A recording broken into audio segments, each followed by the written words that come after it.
Hola, ¿qué tal, amados hermanos? Muy buenos días, amados hermanos. Aquí está su hermano Guido Castillo nuevamente.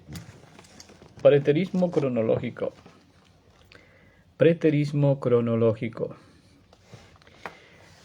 Les he dado en los días anteriores algunos videos acerca de la resurrección. He conversado acerca de la resurrección, ¿verdad? Y la resurrección es obviamente lo que hay después de morir. No hay resurrección si no se muere primero. Y una vez que las personas resucitan, ahí está lo que corresponde a todo el reino de los cielos. Esto es lo que demuestra la resurrección de nuestro Señor Jesucristo, ¿verdad? Nuestro Señor Jesucristo es el primero que resucitó de entre los muertos.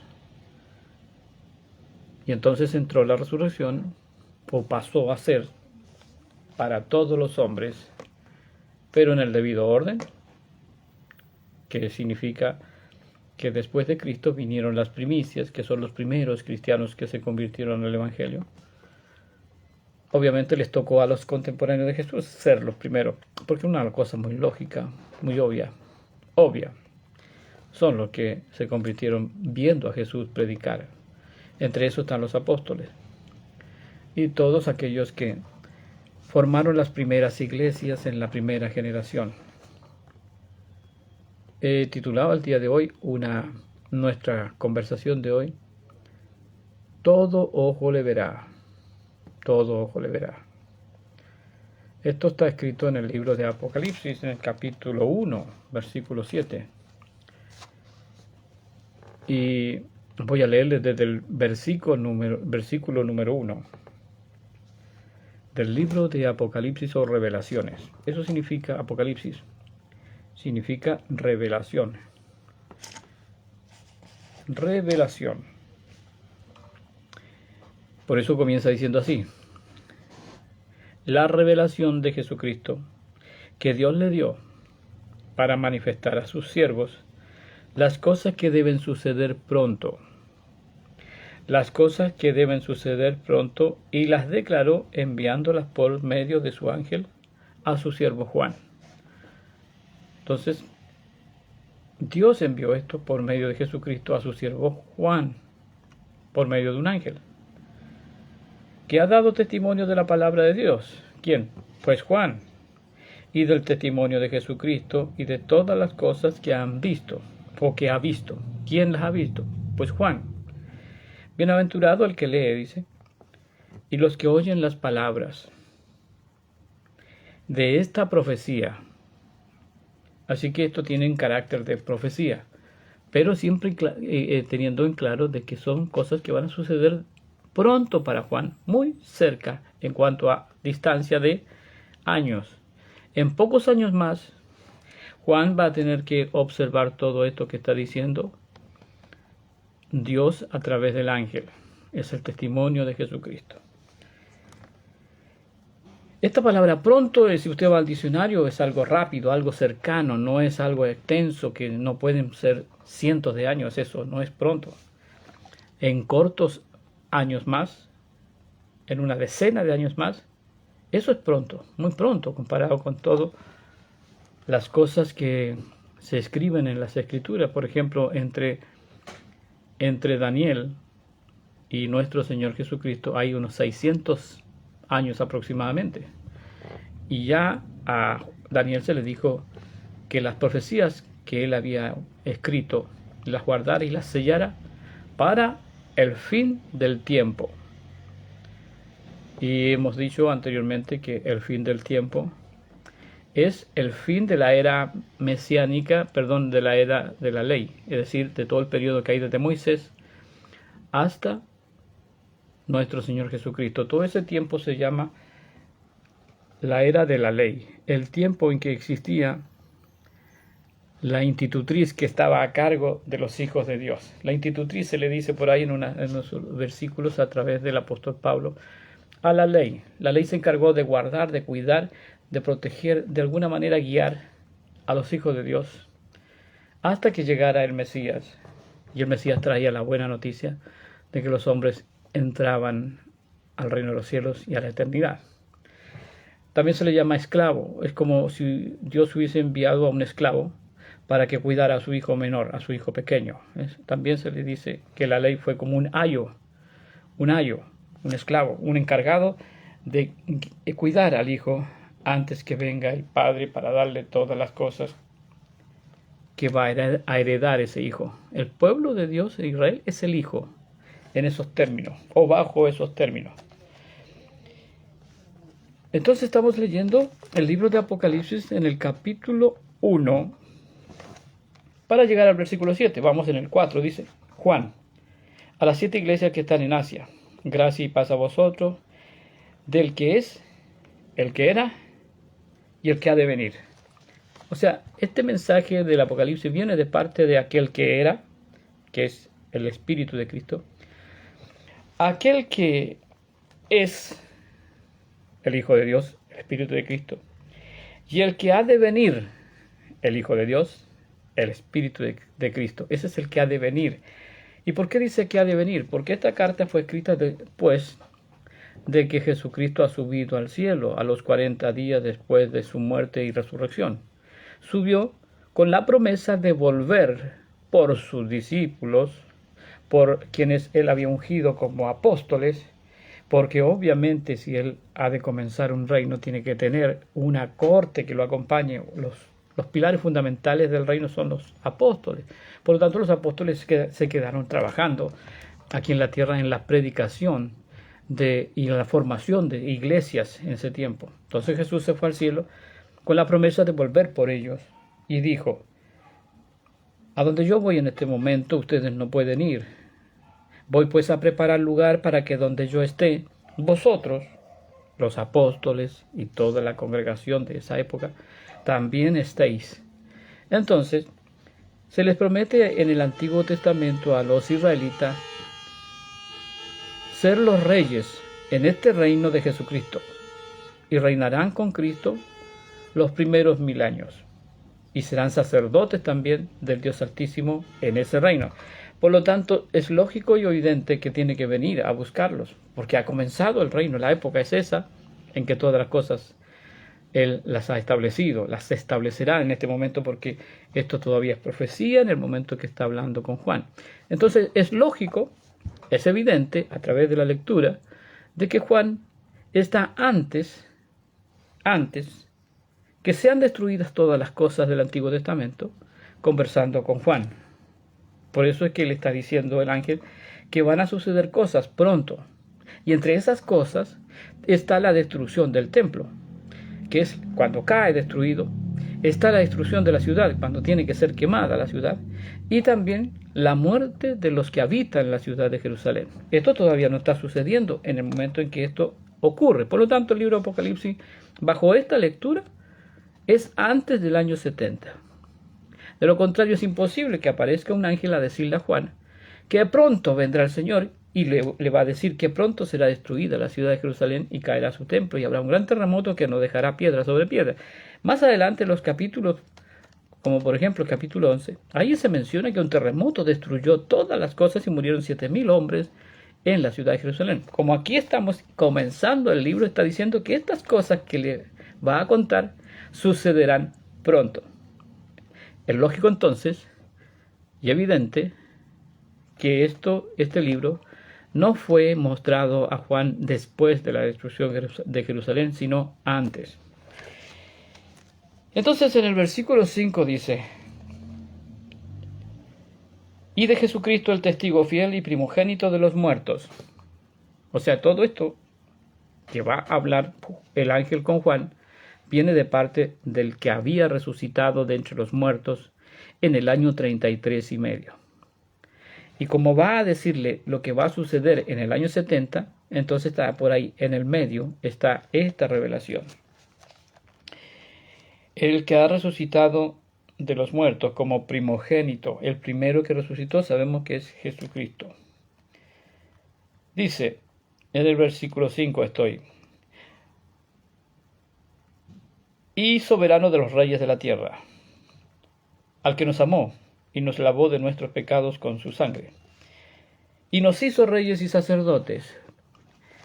Amados hermanos, aquí hay que decir que el que está leyendo, el que está escribiendo esto, es Juan, uno de los 12 apóstoles. Y él está diciendo que la Escritura obviamente da testimonio de que Dios escogió al pueblo de Israel y sus 12 tribus para que fuesen reyes y sacerdotes en el reino de Jesucristo, cuando Jesucristo viniera. Y ya vino. Hasta aquí lo que hemos estado leyendo demuestra que Jesucristo vino, lo mataron, murió, resucitó de entre los muertos y subió a los cielos para ser Rey de reyes, Señor de señores. Y por lo tanto, este reino ya está entonces estableciéndose, porque falta que llegue el pueblo que va a habitar ese reino, y ese está todavía en la tierra en el momento en que se escribe este libro. Por lo tanto, dice aquí que Él nos hizo, habla como israelita. Juan habla como israelita. Los israelitas son los reyes y sacerdotes del reino de Jesucristo. No todo el mundo. Esto no hay que pensar de que cualquier persona, de cualquier nación, de cualquier país también será rey, como lo dicen algunas personas que hoy día en el siglo XXI predican de que somos todos reyes los que creemos en Cristo.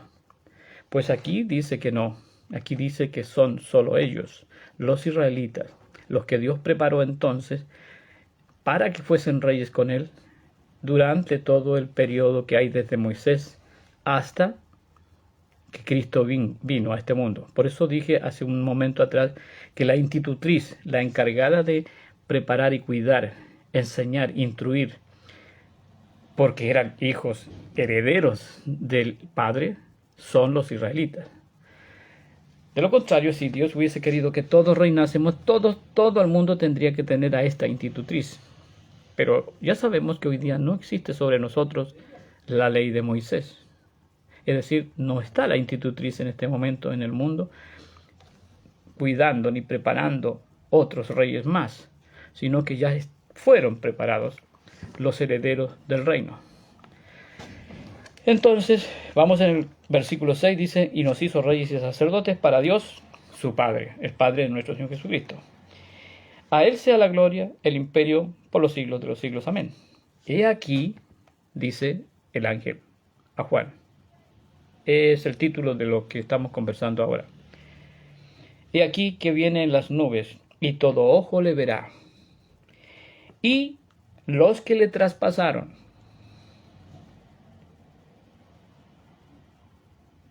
todos los linajes de la tierra harán lamentaciones por él. Amén. Hasta ahí quiero leerles, amados hermanos, porque aquí es donde vamos a centrar la conversación de hoy, donde dice, y todo ojo le verá. Y también dice, los que le traspasaron. ¿Qué significa eso de que los que le traspasaron también lo verían? Quienes mataron a Jesucristo, por eso dice, le traspasaron. Cuando esa lanza que la tiró el romano, el soldado romano, y le traspasó el costado a Jesucristo estando en la cruz ya crucificado, eso él lo remató, podríamos decir así. Lo remató cuando lo traspasó con la lanza en su costado. Y lo que brotó de ese costado de Jesús fue sangre y agua. Simbólicamente la sangre es la vida, es el Espíritu de Dios, el Espíritu de Cristo en este caso, el que cae como sangre. Hay que darle un significado espiritual a la sangre que cae.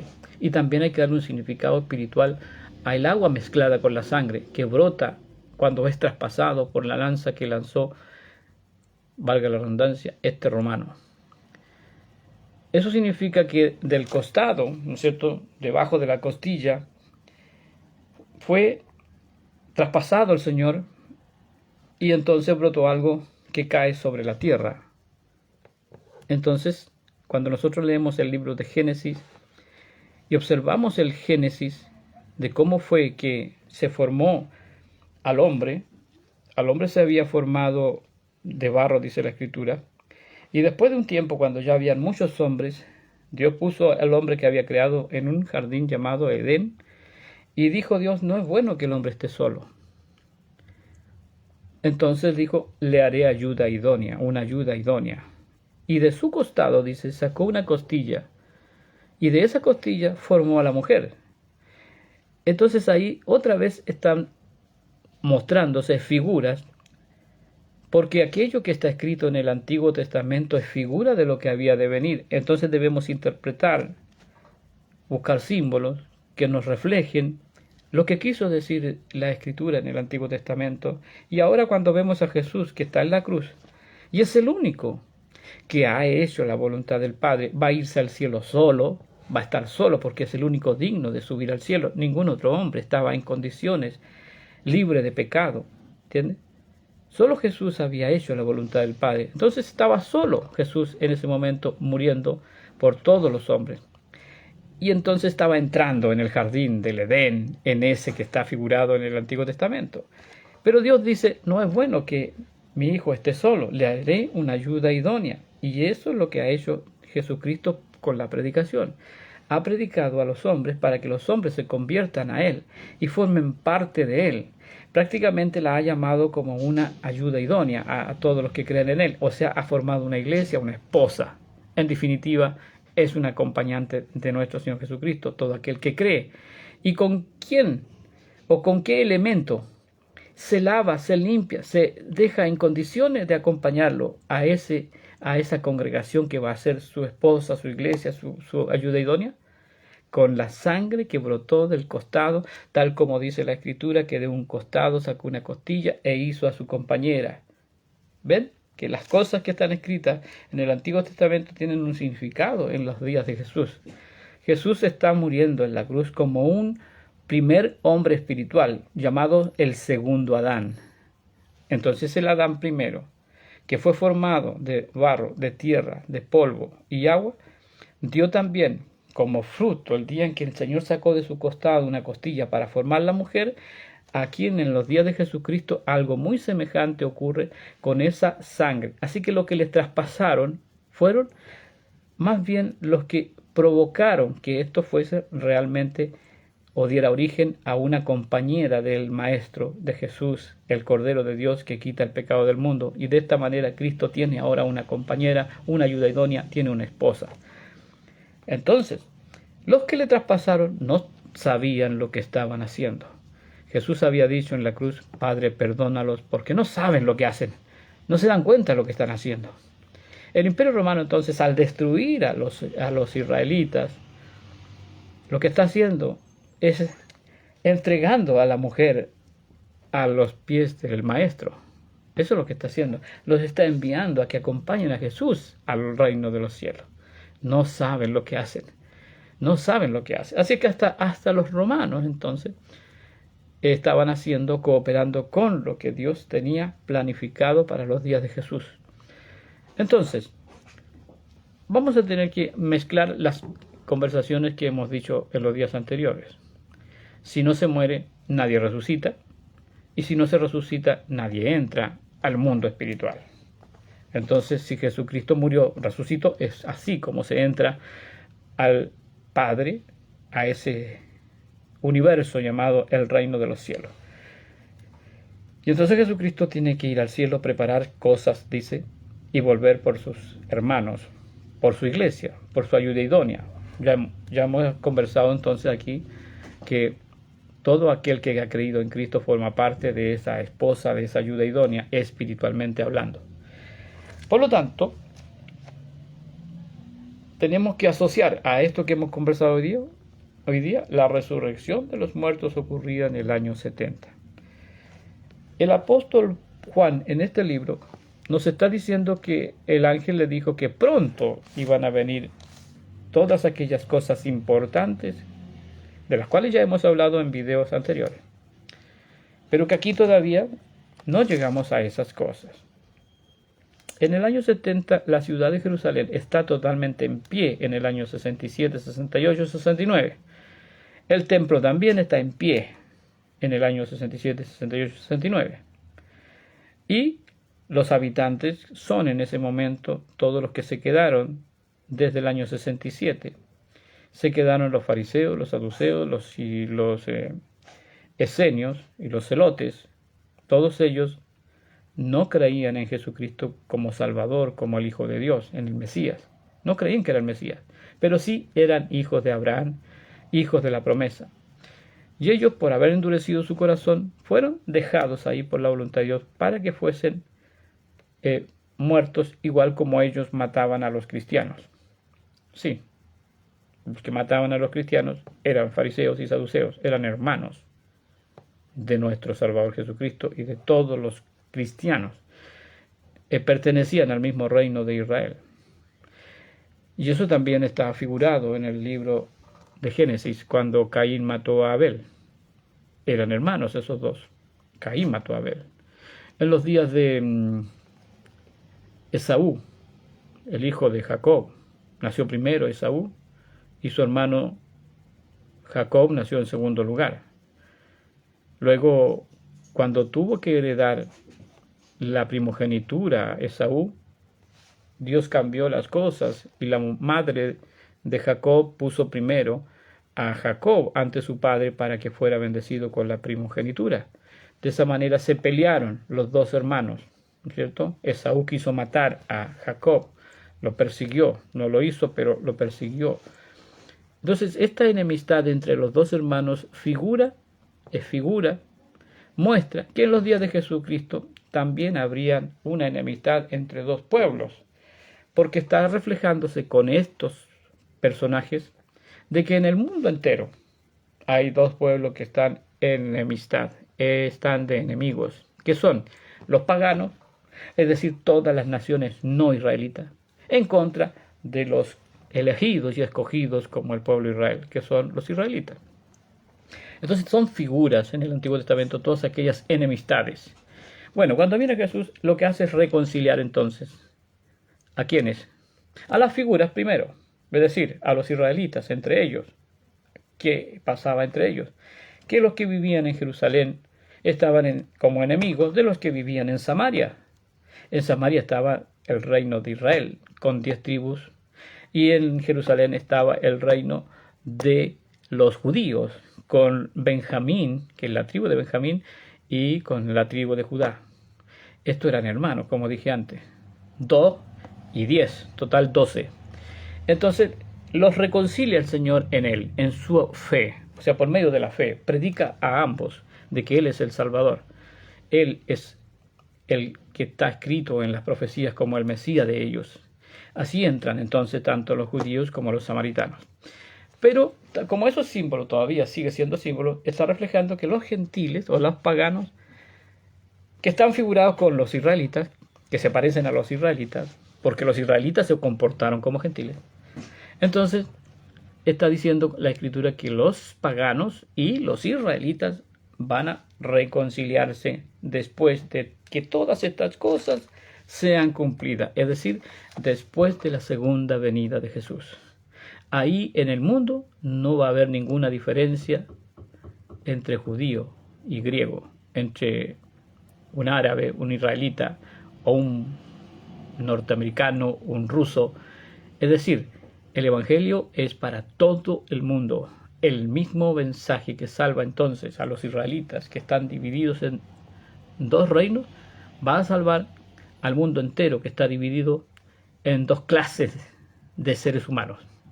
Porque se decía que los israelitas eran los hijos de Dios y que los paganos eran unos cerdos, ¿cierto? Unos puercos, porque no hacían lo que Dios había mandado en la ley de Moisés.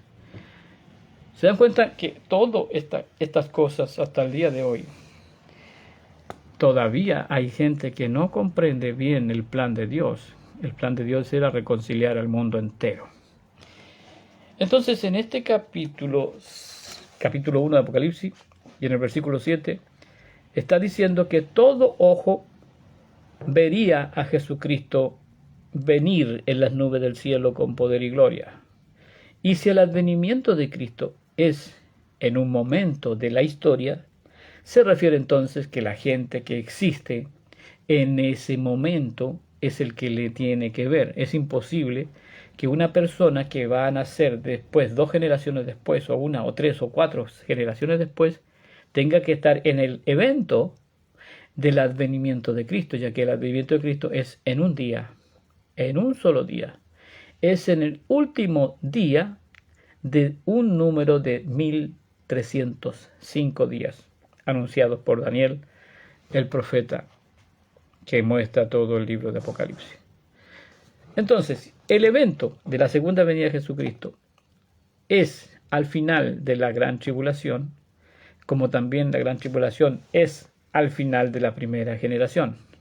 Por lo tanto, el evento es único. Obviamente, allí en ese momento salen a la resurrección millones de personas. Millones de personas. ¿Por qué?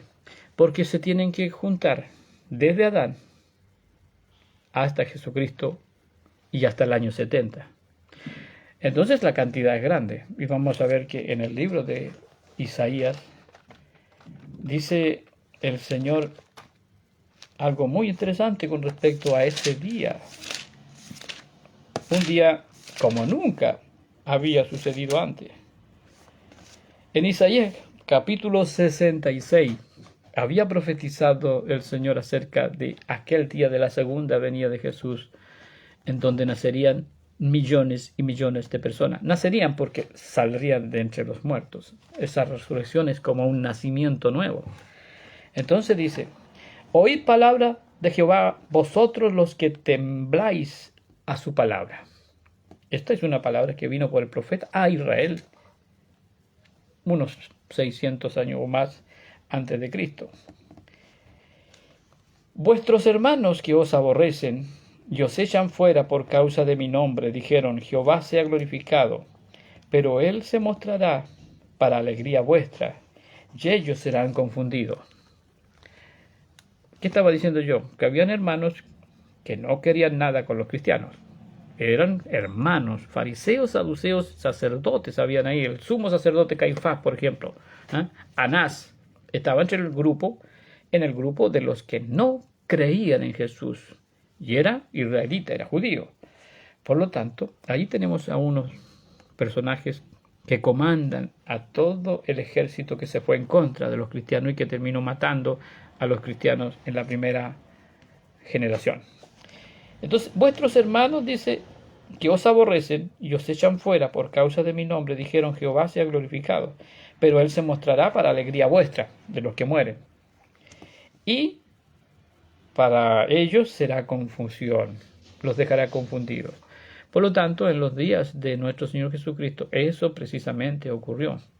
Los fariseos y saduceos, entre eso Anás y Caifás y todos los que mataron a Jesús porque no le creyeron, y que mataron cristianos porque no le creyeron, fueron confundidos, y por eso se quedaron ellos en la ciudad de Jerusalén sin saber que los romanos entrarían para sacrificarlos a ellos. En cambio, Jesús le dijo a los cristianos que estaban en la ciudad de Jerusalén que salieran, que huyeran, que no entraran, porque lo que venía era terrible sobre la ciudad de Jerusalén. Entonces dice: Jehová sea glorificado, pero él se mostrará para alegría vuestra, y ellos serán confundidos. Voz de alboroto, dice. Voz de alboroto. O sea, esto es lo que confundió la época del Mesías en los días apostólicos. Voz de alboroto de la ciudad, voz del templo, voz de Jehová, que da el pago a sus enemigos. Viene el día de la venganza. Y el día de la venganza es el mismo día de la resurrección de Jesucristo. Es el mismo día de la segunda venida de Jesucristo. Es el mismo día 1305 después del 1 de agosto del año 67. Entonces dice: antes que estuviere de parto, dio a luz. Antes que vinieren dolores, dio a luz un hijo. Está diciendo que antes de que ocurra aquel día en que van a salir todos los hombres a resurrección, había dado a luz un hijo ya. ¿Quién? La Jerusalén celestial. Ese pueblo que estaba arriba en los cielos, hipotéticamente todavía. Dice: ¿quién oyó cosa semejante? Pregunta Dios a los israelitas. Jamás se ha oído eso de que alguien que esté por parir ya había dado un hijo antes. O sea, esto se puede decir que ocurre cuando una persona, una mujer, está embarazada y tiene mellizos, cuatrillizos, ¿cierto? Tiene una ¿cómo un parto múltiple. Por ahí yo he sabido que hasta 5 hijos han nacido en un día, porque estamos hablando de una mujer, una persona terrenal. Pero esto hay que entenderlo, lo que está escrito, que son términos que solamente se tienen que entender espiritualmente, y se usan los símbolos y las figuras terrenales para explicar lo que a nivel espiritual ocurre, o a nivel energético, podríamos decirlo así.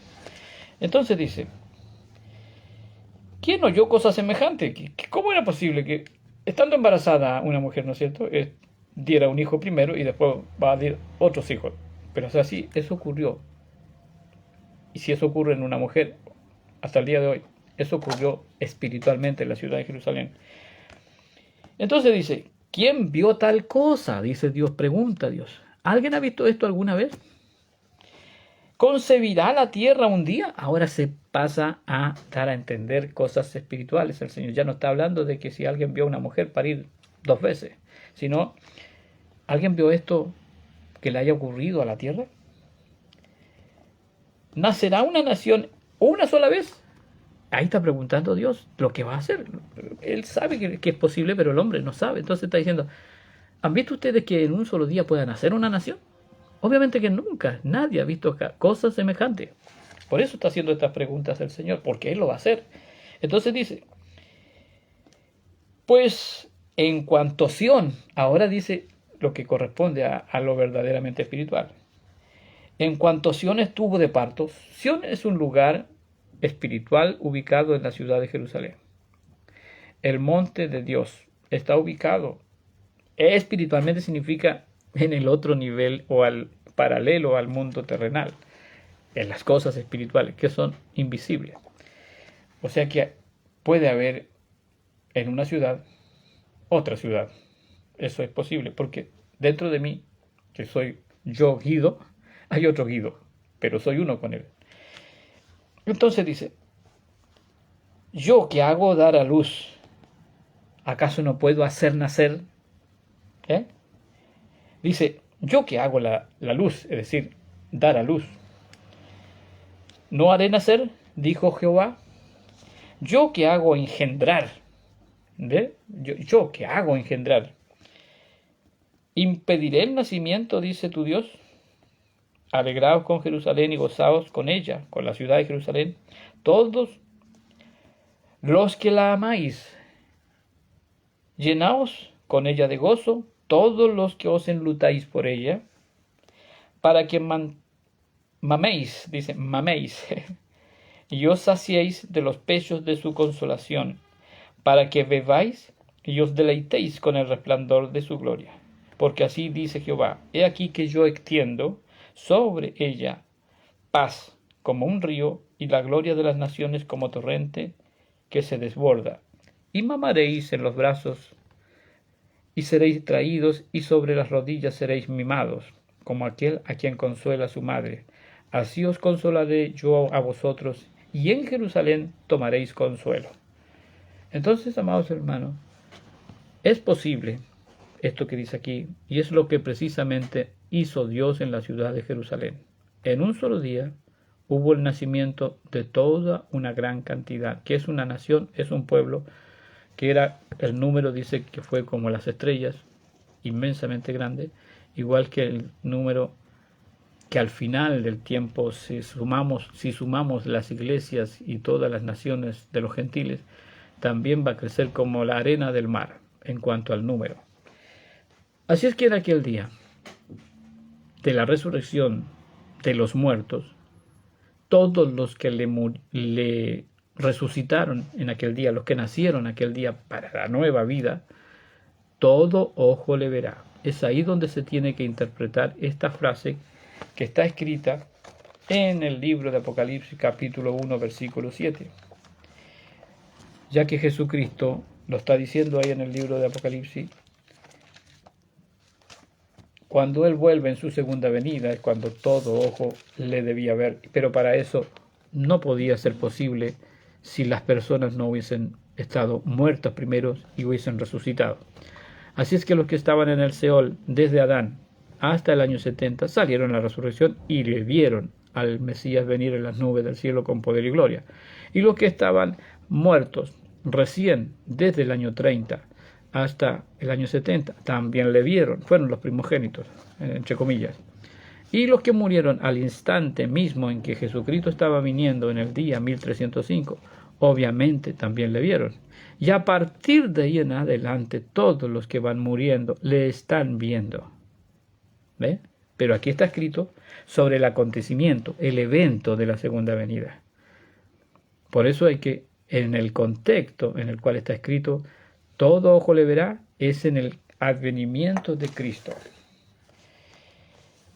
Bien, amados hermanos, ese era el título que le haya puesto yo a esta conversación de este momento, en este día martes. Amados hermanos, no me siento muy bien y ando a cada rato con un papelito, porque por ahí me dicen que me anduve contagiando con el virus de el COVID. Así que les pido sus oraciones, amados hermanos, que están por ahí, para que esto no sea cierto. Porque todavía quedan muchas cosas que hacer en este mundo, predicar y dar a conocer estas verdades, ¿verdad que sí? Entonces, por eso es que queremos salud. Aunque por mi parte, yo me quisiera ir pronto para el otro lado, pronto, con el Señor. Claro, hay ciertas personas que quedarían echándome de menos. Bendito sea el Señor. Entonces, amados hermanos, hemos quedado claro de que todo ojo le verá, está escrito acerca del día del advenimiento de Cristo en su segunda venida, donde todos los que hay desde Adán hasta el año 70 le vieron. ¿Por qué resucitaron? Por eso le vieron, todos los que hasta ahí resucitaron. Entonces no hay que confundir con el hecho de que tanto vivos y muertos verían esto, porque hay que tener en claro lo que dijo Jesús en Lucas capítulo 17, verso 20, parece que es, vamos a ver, busquemos Lucas capítulo 17. ¿Qué fue lo que dijo Jesús acerca de aquel día de su venida?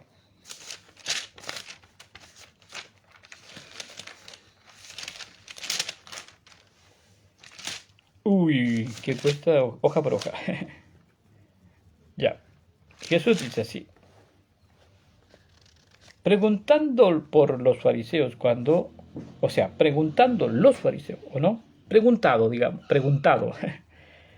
Es decir, le preguntaron a Jesús, los fariseos, ¿cuándo había de venir el reino? Eso es la segunda venida de Jesús. El reino es cuando se manifiesta el rey con su reino. Por eso hay que saber ciertos conceptos que no cambian. El advenimiento del reino es el mismo día en que viene Jesucristo en la nube del cielo. Pero los fariseos le preguntaron, Señor, ¿cuándo pues? ¿Cuándo va a venir usted? Entonces Jesús responde diciendo, el reino de Dios no vendrá con advertencia. Esto dice la Reina Valera. Esta Biblia, Santa Biblia, dice, no vendrá con advertencia. Además le agrega lo siguiente, ni dirán, he aquí. Bueno, si no está advertido, nadie puede decir, aquí está manifestándose el Señor, ahí está en las nubes. No puede, porque no será advertido, avisado, anunciado, ni visto. Entonces, y le agrega la otra cosa.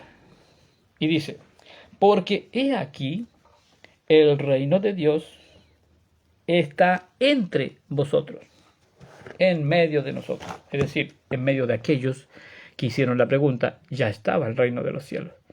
Así es que lo que tenía que ocurrir era que se manifestara tal cosa. Entonces, ¿cómo es posible que esa persona que hizo la pregunta, supongamos fariseo, como dice aquí, un fariseo, diga, ¿cuándo va a ser esto? Si el reino ya estaba manifestado, lo único que tenía que ocurrir es que ese fariseo que hizo la pregunta muriera, resucitara y viera. Entonces no iba a ser advertido. solamente le iba a ocurrir la muerte, y le iba a ocurrir la resurrección, e iba a ver al Señor Jesucristo. Pero hay otra Biblia que dice, la Biblia Dios habla hoy, que es una Biblia católica. Este mismo versículo, en esta misma parte, dice otra palabra. Aquí tengo una Biblia católica. ¿Cómo esto se llama? Dice la Biblia del pueblo, de nuestro pueblo. Bien, vamos a buscar entonces qué dice en esta Biblia. El mismo capítulo de Lucas. Lucas capítulo 17. Y dice en el versículo 20. Los fariseos le preguntaron cuándo iba a llegar el reino de Dios. Y él le respondió, la llegada del reino de Dios no está sujeta a cálculos, ni dirán mirarlo aquí, ni mirarlo allí, pues está entre ustedes. Miren el término que usa esta Biblia. No está sujeta a cálculos. De todas maneras iba a venir. ¿Por qué? Porque ya estaba. Solo había que formar parte de ese advenimiento. ¿Entiende?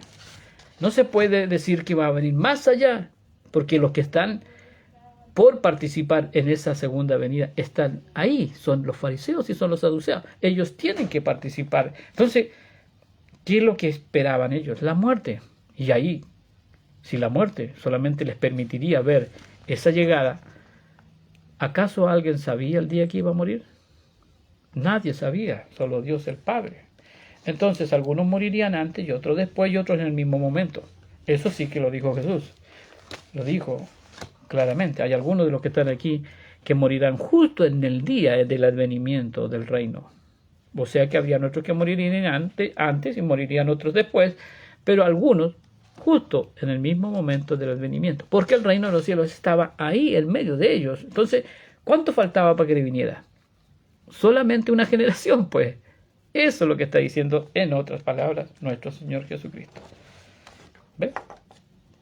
El advenimiento de Cristo en su segunda venida tenía que ser forzosamente algo que ocurriría en esa generación. Hay una Biblia entonces que es la Dios habla hoy, que dice, mas mi venida del reino, o con el reino, o la venida del reino, no será en forma visible. Eso dice la Biblia Dios habla hoy. Yo me quedo con esa manera de traducirla. ¿Por qué? Porque es muy más claro decirle a alguien, mira, esto no será visible, que decirle, no será con cálculo. No será como raro. O decirle, no será advertida. Porque advertida puede significar también no será avisada, anunciada. Pero no es lo mismo que decir, no será visible. Ahí sí que se entiende bien, porque las cosas espirituales, todas ellas son invisibles ante los ojos de los hombres. Todo ocurre, pero de manera invisible. Porque lo que sale de adentro del hombre, ningún otro ser humano lo ve. Y por eso es invisible.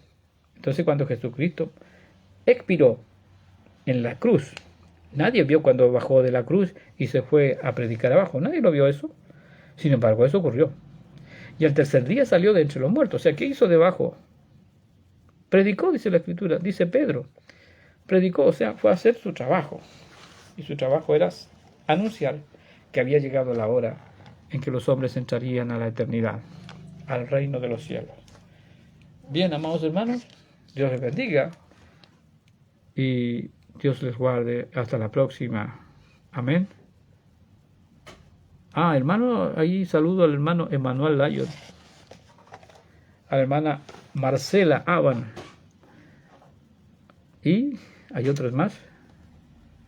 Ángel Mancilla, un saludo, amado hermano. Patricio Peláez, mi querido amigo, un saludo, Patricio.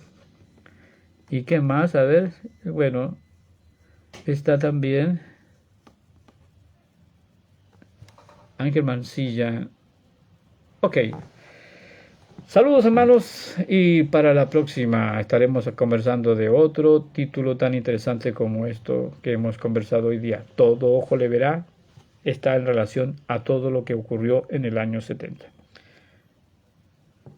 Saludo desde Bolivia, dice el hermano. Bendecido sean, hermanos amados. Ok, a ver si puedo recordar otro versículo relacionado con esto.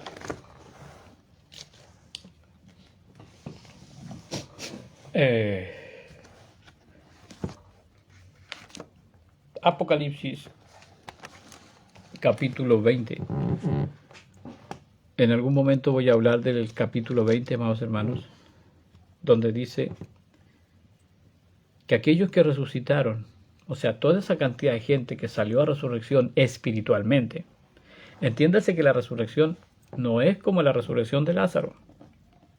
La que da vida eterna no es como la resurrección de Lázaro, porque Lázaro resucitó también, pero en forma carnal, es decir, su cuerpo carnal fue restaurado y estaba en condiciones que ya eran deplorables, ¿no es cierto? Estaba putrefacto ya al cuarto día. Sin embargo, se recupera, Dios lo hace para demostrar de que existe resurrección de muertos. Y Lázaro pudo vivir otros años más entre los hombres en la faz de la tierra y morir después, por cualquier otra razón, más viejo. Eso fue todo lo que pasó con Lázaro. Solo se le dieron entonces unos años más de vida. Y eso se llama resurrección también de muerto, pero de la carne. De la resurrección de muerto que nos da vida eterna, se tiene que hablar de la salida del cuerpo como espíritu. Abandonamos este cuerpo y eso es resurrección. Entonces eso se llama en términos científicos en el día de hoy desdoblamiento. Entonces, desdoblarse significa que si estás formando parte de una cosa dual, serás uno solo a partir de ahí en adelante. Y ese es el cuerpo que dice la Escritura en 1 Corintios 15, que es espiritual, el que sale de este cuerpo carnal. Y ahí, no retornando al cuerpo carnal, entonces se queda para siempre en el estado espiritual de manera incorruptible. Inmortal significa que no muere nunca más. No puede morir lo que es espíritu, porque el espíritu es entonces cuando se es igual que Dios o semejante a Dios. Entonces, amados hermanos, ¿cómo entonces que no hay resurrección de muertos? Dice el apóstol Pablo. Que Jesucristo resucita y Adán estaba resucitado. Ese es otro de los términos que también hay que aplicárselos a Adán.